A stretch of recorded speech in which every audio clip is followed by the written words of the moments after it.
बिस्मिल्लाहिर्रहमानिर्रहीम। अस्सलाम वालेकुम नाज़रीन, आप यूट्यूब चैनल देख रहे हैं। मैं इमरान ख़ान हूँ।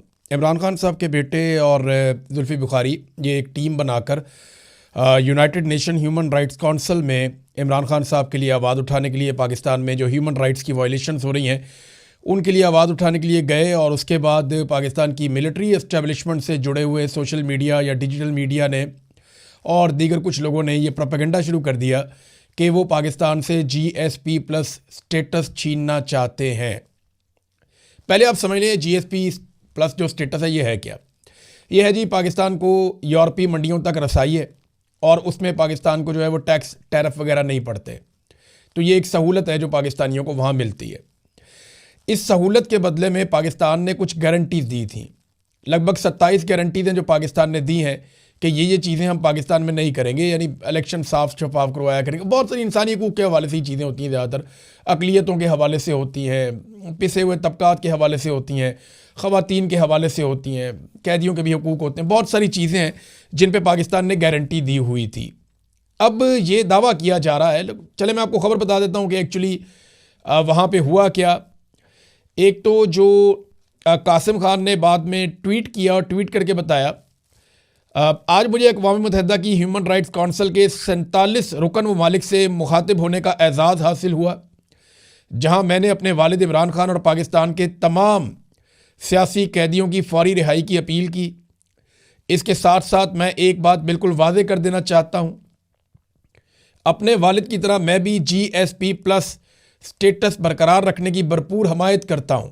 सारा प्रोपेगेंडा ही वाड़ दिया उसने, क्योंकि पाकिस्तान के अवाम को उनके हुक्मरानों के फ़ैसलों की सज़ा नहीं मिलनी चाहिए।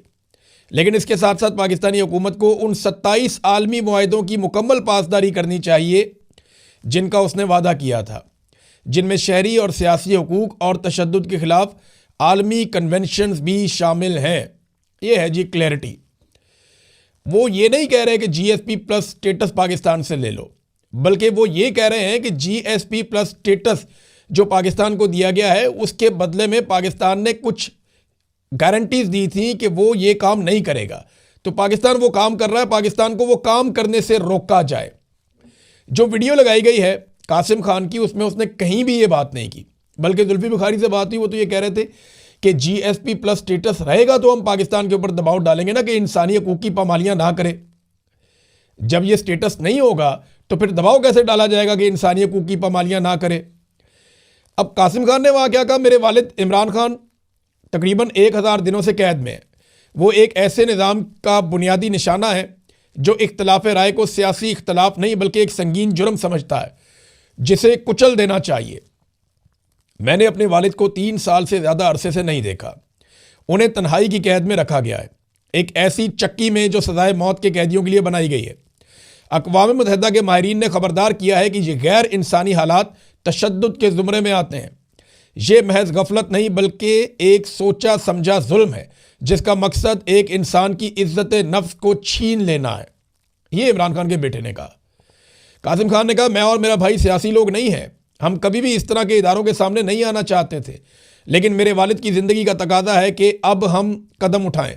हम इस वक्त खामोश तमाशाई बनकर नहीं रह सकते जब हमारे वालिद की सेहत बिगड़ रही है और उन्हें हमसे दूर रखा गया है। ये जनाब कासिम खान ने बातचीत की है। फिर एक और कासिम खान ने बात की थी इससे पहले। उसने कहा, जी लोग कहते हैं कि क्या आपको अच्छा नहीं लगेगा कि इमरान खान डील करके इंग्लैंड आ जाए। मैं जानता हूं कि वो दीगर सियासी कैदियों को जेल में छोड़कर आए तो अपनी नज़रों में खड़े नहीं हो पाएंगे, अब्बू इस तरह जी नहीं सकेंगे। इससे पहले उन्होंने कहा था कि हमारा वालिद टूटेगा नहीं, हार नहीं मानेगा। तो इमरान खान के बेटे भी जानते हैं कि उनका वालिद क्या है, ये है हकीकत। तो बिला वजह का प्रोपेगेंडा इधर की उठा उधर ख्वाजा आसिफ जैसे लोग वो लग जाते हैं कि जनाब ये कर दिया वो कर दिया। भाई एक तो ये पढ़े लिखे नहीं है ना, वो अंग्रेज़ी के अंदर उसने तकरीर की है, उसको निकाल के उसको ट्रांसलेट कर दें। कहाँ पे वो कह रहा है कि जनाब GSP प्लस स्टेटस को पाकिस्तान के लिए ख़त्म कर दो, कहाँ कह रहा है वो कह रहा है जी मैं तो इसका हामी हूँ जैसे मेरा वालिद हामी है। लेकिन मैं ये कहता हूं कि पाकिस्तान ने जो इंटरनेशनल गारंटियां दी हैं कि जुल्म और जबर नहीं करेगा, वो गारंटियां तो पूरी करे ना। पाकिस्तान ज़्यादती और जुल्म तो बंद करे पाकिस्तान में। और ये तो एक हर इंसान को कहना चाहिए, हर सहाफ़ी को कहना चाहिए, हर सियासतदान को कहना चाहिए।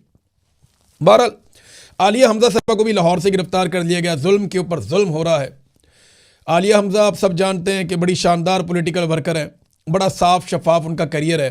कोई शरीफ ख़ानदान की तरह उन्होंने लुटमार नहीं की हुई, कोई मरियम नवाज़ की तरह वो झूठ नहीं बोलती, कोई उन्होंने 2 नंबरी करके अब सियासत के अंदर नहीं आई, कोई मौरूसी सियासत में कोई बाप की तरफ से कोई माँ की तरफ से उनको सियासत नहीं मिली, कोई नाने दादे की तरफ से नहीं मिली।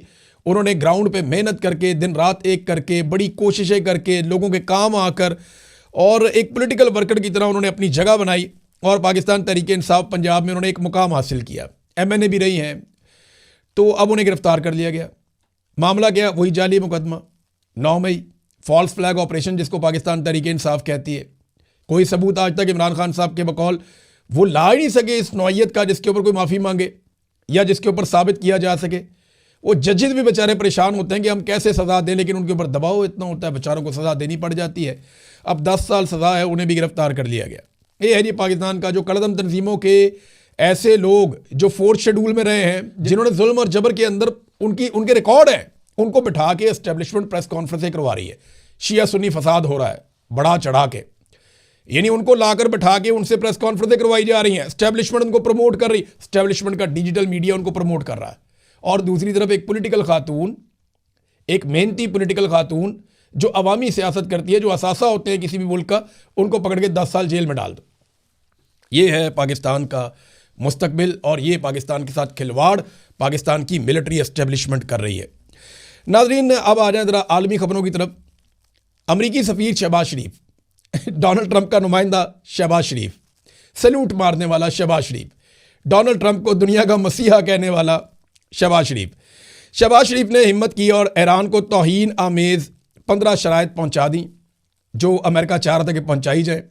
ईरान ने साथ ही इनकार कर दिया और ईरान के साथ जो इन्होंने इनकार किया, इनकार के साथ उन्होंने 5 शराइत इनके हाथ में थमा दी कि जनाब हमें मंजूर नहीं है, हमारी ये 5 शराइत हम आपको दे रहे हैं, ये अमेरिका तक पहुंचा दें। ये ईरान ने किया है। देखिए, ईरान बार बार एक बात कहता है, वो कहता है जी हम ट्रस्ट नहीं कर सकते, हम डोनाल्ड ट्रंप पे एतबार नहीं कर सकते। 9 महीनों में हमारे ऊपर 2 हमले किए गए और 2 मरतबा हम पे जंग मुसल्लत की गई है और उस वक्त हमले किए गए जब हम मुज़ाकरात कर रहे थे और बातचीत किसी मंतकी अंजाम की तरफ जा रही थी, तो एकदम हमारे ऊपर अटैक कर दिया जाता है। तो 2 मरतबा धोखा हुआ, हम बार बार धोखा खाना नहीं चाहते। अब जो ईरान ने शराइत भिजवाई हैं, एक तो ईरान ने कहा जी कि जंगबंदी जो है वो ईरान की ख्वाहिश के मुताबिक होगी और जंगबंदी की कोई फौरी इम्कान भी उन्होंने कहा नहीं है और जंग का खात्मा तब तक मुमकिन नहीं है जब तक कि ईरान की शराइत जो है वो कबूल नहीं होती और हम अपनी कार्रवाइयाँ जारी रखेंगे। अब 5 शराइत ज़रा आप सुन लें जो उन्होंने की हैं। नंबर 1, ईरान पर हमले और टारगेटेड किलिंग जो फौरी तौर पे बंद की जाए, यानी जो लीडर्स को कत्ल कर दिया जाता है, साइंसदानों को कत्ल कर दिया जाता है, अहम लोगों को कत्ल कर दिया जाता है और जो हमले किए जाते हैं फौरी तौर पे बंद किए जाएं, पहला मुतालबा। दूसरा, मुस्तकबिल में किसी भी हमले और जारहियत के ना होने की ठोस ज़मानत दी जाए कि आइंदा कोई हमला नहीं होगा। नंबर 3, जंग से ईरान में होने वाले नुकसानात का अजाला बसूरत मुआवजा किया जाए, निकालो हमारे नुकसान के पैसे। ये मैं आपको पहले भी बता चुका हूँ, ये उनका एक मुतालबा है। नंबर 4, मशरिक़ वस्ता में ईरान के इत्तहादी या हमायत याफ्ता ग्रोहों के खिलाफ फ़ौजी कार्रवाइयों को भी बंद किया जाए, यानी हिज़्बुल्लाह के खिलाफ जो किया जाता है, हमास के खिलाफ जो किया जाता है, उनके साथ जो लड़ाई हो रही है वो कार्रवाइयाँ भी बंद करवाई जाएँ। नंबर 5, आबनाए हुर्मुज़ पर ईरान के इख्तियार को तस्लीम किया जाए, यानी अब इसके हवाले से तो ईरानी फ़ौजी तर्जुमान भी कह रहे हैं, बाकी लोग भी कह रहे हैं कि यह अब पहले जैसी नहीं रहेगी आबनाए हुर्मुज़, ये अब तब्दील हो जाएगी जंग के बाद। जंग ख़त्म होगी तो इसका कुछ और मामला होगा। ईरान को इस बात की समझ आ गई है कि इस जगह को कंट्रोल करके ईरान रोज़ाना बहुत पैसे बना सकता है। वो कह रहे हैं हम सालाना इससे $100 अरब बना सकते हैं। इतना पैसा कैसे कमा सकते हैं? कुछ दावे ये किए जा रहे हैं कि $2 मिलियन तक ईरान वसूल कर सकता है यहाँ से गुजरने वाले जहाज़ों से। अलग अलग रकम रखेगा और यहाँ से ईरान पैसे वसूल करेगा और जो ममालिक अपना फ्यूल यहाँ से भेजेंगे ईरान उनसे पैसे लेगा। ईरान ने इस किस्म का इंदिया दिया है। अब ये शराइत तो अमेरिका के लिए बड़ी तौहीन आमेज़ है, बड़ी मुसीबत बन जाएगी उनके लिए। देखिए ना, अमेरिकन सेनेटर्स क्या कह रहे हैं, उनके पार्लियामेंटेरियंस क्या कह रहे हैं। मैं सुन रहा था उनके खिताब, वो कह रहे हैं जी हमने अपने आप को एक अजीबोगरीब मुसीबत में डाल लिया। आबनाए हुर्मुज़ जंग से पहले खुली थी और बेहतरीन काम चल रहा था। हमने जंग के अंदर हासिल भी कुछ नहीं किया और आबनाए हुर्मुज़ बंद करवा ली। अब उसको खुला रखने के लिए हमें रोज़ाना $2 अरब कम से कम चाहिए। और ये $2 अरब कोई छोटी रकम तो नहीं है। पूरी दुनिया के अंदर महंगाई बहुत बढ़ती चली जा रही है, अमेरिका में कीमतें बहुत ऊपर जा रही हैं। ये मसला हमने खुद अपनी बेवकूफ़ी से पैदा किया है, ये जनाब अब अमेरिकन कह रहे हैं। डोनाल्ड ट्रंप को हर हाल में इस लड़ाई से बाहर निकलना है, और बाहर निकलने के लिए बहुत सारे इस किस्म के शवाहिद सामने आ रहे हैं, बहुत सारे लोग ये बात कर रहे हैं। और इसराइल के अंदर ये खबर भी छपी है कि इसराइल को इस बात का शुबा हो गया है कि हफ्ते वाले दिन कहीं अमेरिका इस लड़ाई से निकल ही ना जाए। जुमे तक की डेडलाइन में कोई ना कोई अगर कार्रवाई हो गई और हफ्ते को डोनाल्ड ट्रंप ने अनाउंस कर दिया कि अमेरिका अब इस लड़ाई को ख़त्म कर रहा है, तो इसराइल के लिए बड़ी मुसीबत बन जाएगी, क्योंकि ईरान ताकत के साथ इस लड़ाई को अगर ख़त्म करेगा तो फिर काबू नहीं आएगा। और ईरान ने वो जो मिसाइल प्रोग्राम ख़त्म करने वाली शर्त है वो तो मानने से बिल्कुल इनकार कर दिया है। हाँ, बैकडोर चैनल पे कुछ ना कुछ राब्ते हो रहे हैं, लेकिन जो पाकिस्तान के अंदर ईरानी सफ़ीर हैं उन्होंने ये कहा कि अमेरिका और ईरान के बीच में बिलवास्ता या बिलावास्ता कोई बातचीत नहीं हो रही। हाँ, ये ज़रूर है कि अमेरिका कुछ ममालिक के साथ बातचीत कर रहा है, कुछ ममालिक ईरान के साथ बातचीत कर रहे हैं, लेकिन एक दूसरे के पैगाम रसानी के बजाय अभी एक दूसरे का मूड चेक किया जा रहा है और कैलकुलेशंस की जा रही हैं कि कहाँ पे जाकर ये जंग ख़त्म हो सकती है। मुज़ाकरात कहाँ होंगे? पाकिस्तान में होंगे, तुर्की में होंगे? अभी इस हवाले से कुछ भी तय नहीं हुआ। बल्कि एक और बड़ी इंटरेस्टिंग चीज़ है, जो अमरीकी तर्जुमान है वाइट हाउस की, उन्होंने एक स्टेटमेंट जारी किया है कि पाकिस्तान में अमेरिका और ईरान मुज़ाकरात पर जो क्या सराहियाँ हो रही हैं उनको सरकारी मौक़िफ़ ना समझा जाए। एक तरफ डोनाल्ड ट्रंप शहबाज शरीफ का ट्वीट उठाकर उसको पोस्ट कर देते हैं और दूसरी तरफ वाइट हाउस उससे अपने आप को अलग कर देता है। ये बड़ी अजीब सूरत हाल है। यानी वाइट हाउस के अंदर क्लैरिटी नहीं है कि इस तरफ जाना है या इस तरफ जाना है। ट्रंप जो है वो उसको अप्रिशिएट कर रहा है, उसको पोस्ट कर रहा है शहबाज शरीफ के स्टेटमेंट को। वाइट हाउस कह रहा है जी अभी इसको आप सरकारी मौक़िफ़ ना समझें। तो जो ट्रंप कर रहा है क्या वो भी सरकारी मौक़िफ़ नहीं है? तो ये एक अजीबोगरीब सूरत हाल बन गई है। अमेरिका में काफ़ी कन्फ्यूजन है इस सारे मामले को लेकर, और इस बीच में अभी भी लड़ाई चल रही है। ईरान ने 81वां हमला किया है। ये लहर जो मिसाइलों की गई है इसराइल पे, ये 81वीं लहर है। यानी इतने हमले ईरान अब तक कर चुका है, बेशुमार उन्होंने हमले कर दिए हैं, ड्रोन्स के, मिसाइलों के। और अब जो हमला किया है ये बड़ा ज़बरदस्त हमला है। इसमें हुदैरा शहर है वहाँ पे, और 70 मकामात हैं इसराइल में जहाँ पे मिसाइल दागे गए हैं मुख्तलिफ रिपोर्टों के मुताबिक। और इसराइली पावर प्लांट पर ताबड़तोड़ हमले किए हैं ईरान ने। ये औरूत राबन पावर प्लांट है और यहाँ से ये धुएं उठते हुए, आग के शोले उठते हुए दिखाई भी दे रहे हैं। तो ईरान खौफनाक हमले कर रहा है इसराइल के ऊपर, और ईरान की जानिब से ये अनाउंस भी किया गया है कि ये अमेरिका के मुज़ाकरात के दावे का जवाब है, ये जो इसराइल के ऊपर हमने अटैक किए हैं। और किसी सूरत भी वो इसराइल के ऊपर भरोसा करने को तैयार नहीं है। नाज़रीन, कतर को एक बात समझ आ गई है कि इस लड़ाई में ट्रंप के सियासी मुस्तकबिल का मामला है, नेतन्याहू की अपनी सियासत का और इसराइल का अपना एक मामला है। तो इस चक्कर में कतर का जो है वो त्या पांचा ना हो जाए। उन्हें समझ आ गई है कि इस लड़ाई में वो end of the day loser होंगे। ईरान के साथ कुछ भी होगा वो जाते जाते खलीजी ममालिक को तबाह कर देगा और इसराइल का बहुत बुरा हाल कर देगा। ट्रंप की सियासत बचती है या नहीं बचती, लेकिन इस चक्कर में ये रियासतें जो है वो बुरी तरह मुतासर हो जाएंगी। तो कतर ने इस पर एक स्टेटमेंट जारी किया, और कतरी वजारत खारजा के तर्जुमान माजिदुल अंसारी का एक स्टेटमेंट है। वो ये कहते हैं ईरान यहाँ हज़ारों साल से मौजूद है, कोई कहीं नहीं जा रहा, मुकम्मल खात्मा कोई ऑप्शन नहीं है। किसी भी सियासी खिलाड़ी की ख्वाहिश या ज़िद पर कोई कौम या मुल्क सफ़ाए हस्ती से नहीं मिट सकता। अब समझ गए आप बात? किसी भी सियासी खिलाड़ी की ख्वाहिश या ज़िद पर, यानी ये एक सियासतदान ट्रंप है और एक नेतन्याहू है, कोई मुल्क सफ़ाए हस्ती से नहीं मिट सकता। हमें एक दूसरे के साथ ही रहना है। इंसानियत के मुस्तकबिल के लिए हम एक दूसरे के पड़ोसी रहेंगे और हमें साथ रहने के रास्ते तलाश करने होंगे। हमें इस मुश्किल सूरत हाल से निकलना होगा। ये एक कठिन वक्त ज़रूर है मगर हम इसका हल निकालेंगे। तो कतर को कम से कम इस बात की समझ आई कि ये मुसीबत पड़ जाएगा, और किसी का नुकसान हो या ना हो, बहरीन का, कतर का, यूएई का बहुत नुकसान हो जाएगा। बल्कि अमेरिका के अंदर से कुछ खबरें आ रही हैं और ये अमेरिकी सहाफ़ी दे रहे हैं, CNN के चीफ नेशनल सिक्योरिटी एनालिस्ट हैं। उनका एक स्टेटमेंट है, उन्होंने कहा जी अमेरिका ईरान पर ज़मीनी हमले की तैयारी मुकम्मल कर चुका है और एक मंसूबा है बड़ा हमला करने का। ये खारक के ऊपर कब्ज़ा करेंगे। ये वो जजीरा है जहाँ से ईरान अपना 90% तेल एक्सपोर्ट करता है। और साथ ये भी कहा गया कि मुज़ाकरात एक धोखा है और ये एक अमरीकी चाल है। ये कब्ज़ा दबाव के लिए और बारगेनिंग के लिए इस्तेमाल हो सकता है। यानी अब ये अगर कब्ज़ा करने जाता है तो क्या इतने आराम से ईरान कब्ज़ा करने देगा? अच्छा, इसके ऊपर ना एक ईरानी जवाब भी है। ईरान का जो जवाब है वो मोहसिन रज़ाई ने जवाब दिया है, जो सीनियर मिलिट्री एडवाइज़र है सुप्रीम लीडर का, मुश्तबा खामनाई का।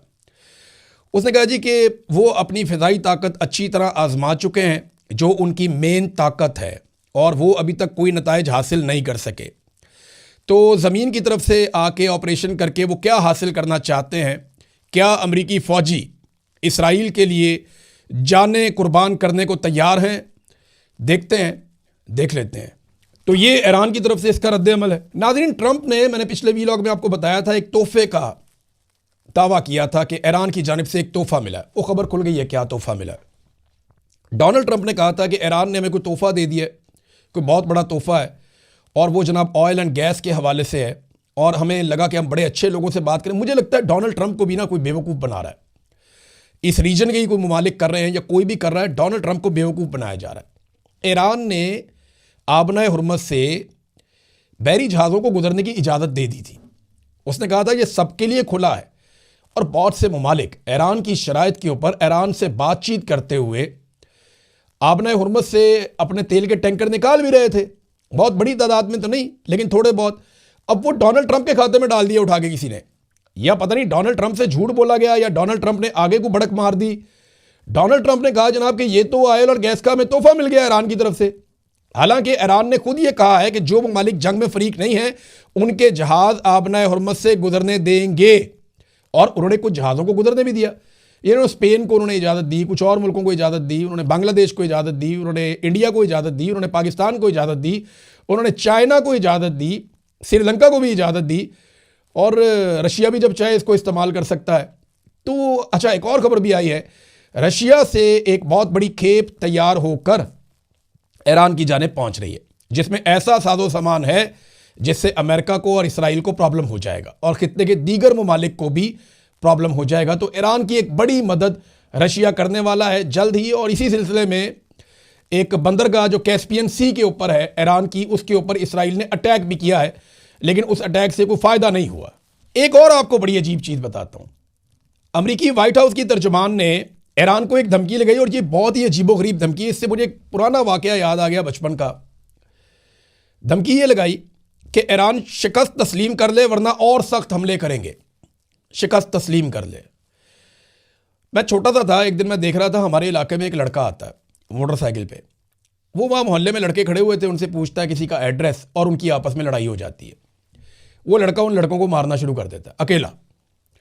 थोड़ी देर के बाद मैं देख रहा हूँ कि पूरा मोहल्ला उस लड़के से लड़ रहा था और वो अकेला सबको मार रहा था। फिर वो मोटरसाइकिल पे खड़ा होकर मार रहा था, फिर मोटरसाइकिल से उतरा नीचे, उसने बहुत मारा उसने सबको। मुझे जहाँ तक याद पड़ता है 8-9 लड़कों को उसने अकेले ने फेंटी लगाई, उस लड़के ने। मैं छोटा सा खड़ा होकर तमाशा देख रहा था, कमाल फेंटी लगा रहा था वो बंदा। तो वहाँ मोहल्ले की 1-2 औरतें आईं, तो उन औरतों ने उस लड़के को कहा कि पुत्र तू ही हार मान ले, पुत्र तू ही पीछा हट जा। तो वो वाक़या मुझे याद आ गया। और बाद में हमें पता चला था वो लड़का बॉक्सर था, बड़ा ट्रेंड किस्म का, और वो कोई पाकिस्तान की नुमाइंदगी भी करने जा रहा था पाकिस्तान से बाहर किसी मुल्क में, और वो पूरी तरह उन दिनों अपनी ट्रेनिंग में था। तो उसने अच्छी खासी फेंटी लगाई, जिसको कसुन पड़ता था ना वो फिर सामने से नहीं आता था, पीछे से घूम के आता था। तो एक एक मुक्के में मैंने लड़कों को गिरते हुए देखा था। तो ईरान की वैसी मिन्नतें अब वाइट हाउस कर रहा है कि हार मान लो नहीं तो हम और हमले करेंगे। तो मिन्नत तरले पे आ गया ऐसा लगता है। तो ये एक वाकया मुझे इसलिए याद आ गया, और मुझे अचानक वो जैसे ही मैंने ये स्टेटमेंट सुना वाइट हाउस की तर्जुमान का, मेरे दिमाग में फ़ौरन वो औरतें आईं कि ये लड़के तुझे मार नहीं पा रहे, लड़ाई ख़त्म करने के लिए तू ही हार मान ले, पीछे हट जा, चला जा यहाँ से। लेकिन वो भी डट के खड़ा था, वो हिलता ही नहीं था अपनी जगह से, वो बॉक्सर था, वो कुट रहा था। मुझे इसलिए वाकया याद आ गया। अब तक के लिए इतना ही। अपना ख्याल रखिएगा, अपने इस चैनल का भी। अल्लाह हाफ़िज़।